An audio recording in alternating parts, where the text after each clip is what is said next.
নম্বরে যাই আবার একটা মেয়ে মানুষ যেন নিশ্চিন্তে তাদের 12টার সময় কাজে বিরতি করে, সেরকম আইন শৃঙ্খলা আমি এস্টাবলিশ করবো, সন্ত্রাসটা মুক্ত করবো, এটা করবো। আর যেহেতু আমার বাবা আর কি আছে, আজ থেকে 60 বছর আগে আমার বাবা পাকিস্তানের বিদ্যুৎ জ্বালানি উপর শপথ করেছিল। আজকে 60 বছর পরে আমার বাংলাদেশের দায়িত্ব। তো এটা আল্লাহর ইচ্ছা হয়তো বাবার প্রধান অনুসরণ করার জন্য বিকাশ পেমেন্টে 10,000 টাকার বেশি অফার, শপিং চলছে তো। এটা আমার খুব কঠিন মন্ত্রণালয়। আমার বাবা যখন মুক্তি ছিল তখন দেশে এই পারমিটে 7 কোটি লোক ছিল, এখন একবারেই 20 কোটি লোক হয়ে গেছে। আর আমাকে কিন্তু আমার একটা মন্ত্রণালয় আপনারা মানে আমি 24 ঘন্টা মানুষের চোখের সামনে, 24 ঘন্টা আমি রাতে ঘুমের মতো আমি আপনাদের সামনে আছি। বিদ্যুৎ চলে গেলে আমি নেই, তাই না? এরকম একটা মন্ত্রণালয় আমার দায়িত্ব দেওয়া হয়েছে। এই জয়েন করার পর থেকে গত 2 দিন আমি সকালে অফিসে গেছি, রাত্রে অফিস থেকে বাসায় আসছি। এত সমুদ্রের মতো কাজ আমি চেষ্টা করতেছি আপনাদেরকে এটুকু আশ্বস্ত করতে পারি, সিরাজগঞ্জ তোমার বাড়ি, তাই না? একটা কথা আছে, চ্যারিটি বিগিনস এট হোম। তো আগে তো বাড়িতে শুরু করবো। আপনি আশা করি এই রোজার মধ্যে কোনো বিদ্যুৎ যাবে না, সেরিতেও যাবে না, ইফতারের সময় যাবে না, কোনো নামাজের রক্তও যাবে। আশা করি আমি চেষ্টা করতেছি আপনাদের আশ্বস্ত করতে পারি। গত জানিয়েও আমি বিদ্যুৎ দিচ্ছি আপনাদের। আর যেসব কাজ আছে আমি অতি দ্রুত শুরু করবো।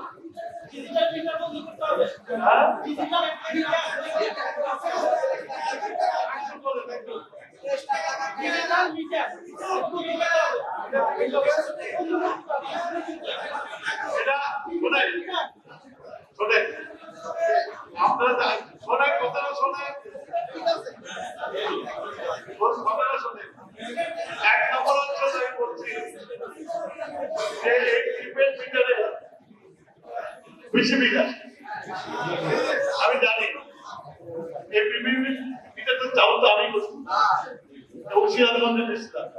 তখন আপনার 10 টাকার বিদ্যুৎ কিনলে 10 টাকার বিদ্যুৎ কিনলে 10 পয়সা বেশি পাইতেন, 100 টাকার বিদ্যুৎ কিনলে 110 টাকার বিদ্যুৎ পাইতেন। ওই সিস্টেম করে দিচ্ছিলাম।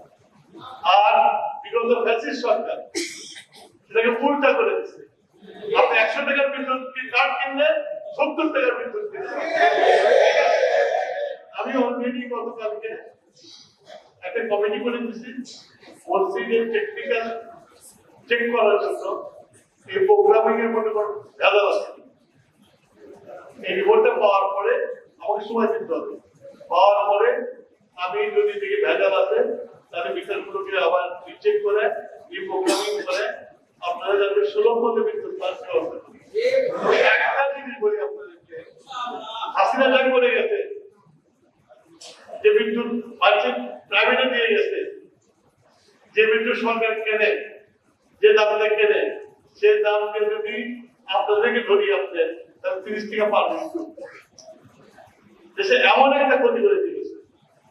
আমার মন্ত্রণালয় একে তো বিদ্যুৎ আপনাদের দিতে হবে, আগেতে সে যাওয়ার সময় লক্ষ লক্ষ কোটি কোটি হাজার টাকা বকেয়া বিল রেখে গেছে এইসব প্রাইভেট কোম্পানি।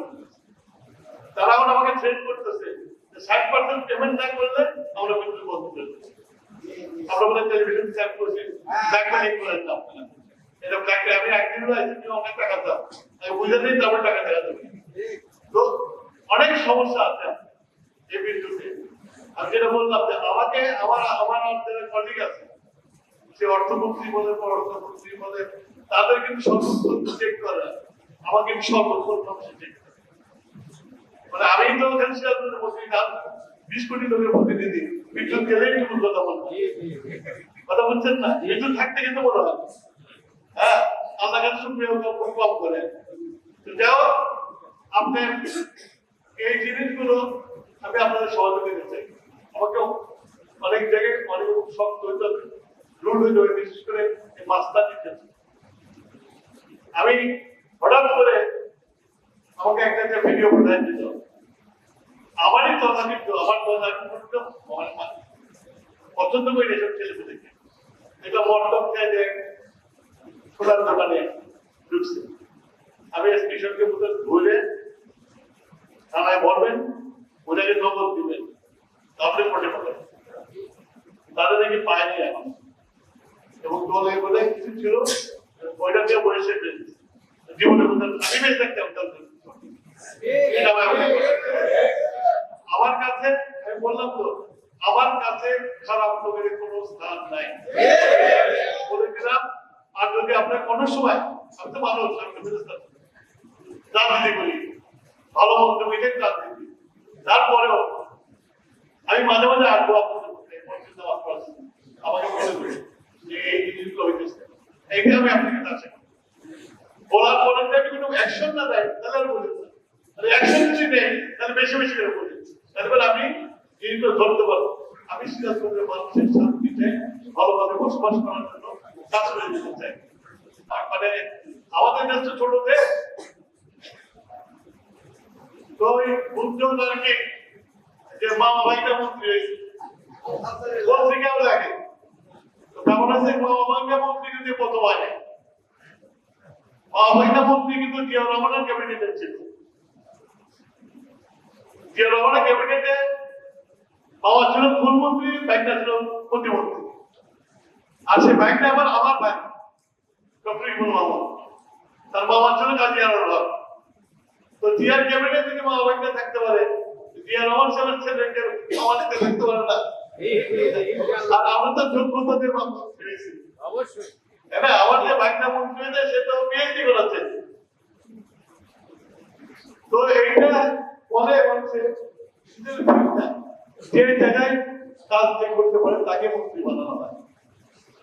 তো এটা আমি বলবো সিরাজগঞ্জের মানুষের সৌভাগ্য যে একই সময় কোন মন্ত্রী টেম্পোরারি ফিরে পাইছে, তাই না? তো আমাদের কাছে শুক্রান্ত আবেদন করে যে নির্বাচনটা হয়েছে, আমরা এমন একটা প্রধানমন্ত্রীর হাতের দায়িত্ব ন্যস্ত করেছেন যে প্রধানমন্ত্রীকে পাওয়ার সময় থেকে কাজ শুরু করছে, রাত 8টা বেলার মধ্যে কাজ করেন, তারপরে উনি কোনো প্রোটোকল দেন না। আগে 15টা গাড়ি নিয়ে চলতো প্রধানমন্ত্রী, উনি মাত্র 4টা গাড়ি নিয়ে চলতো। গাড়িতে ফ্ল্যাগও লাগায় না, আমরা তো লাগাই, উনি লাগান। তো আশা করি আমি আপনার দোয়া যদি করে, আজ দিনে দোয়া করে, তারেক রহমান বাংলাদেশকে একটা নতুন বাংলাদেশ তৈরি করে দিয়ে যাবে ইনশাআল্লাহ।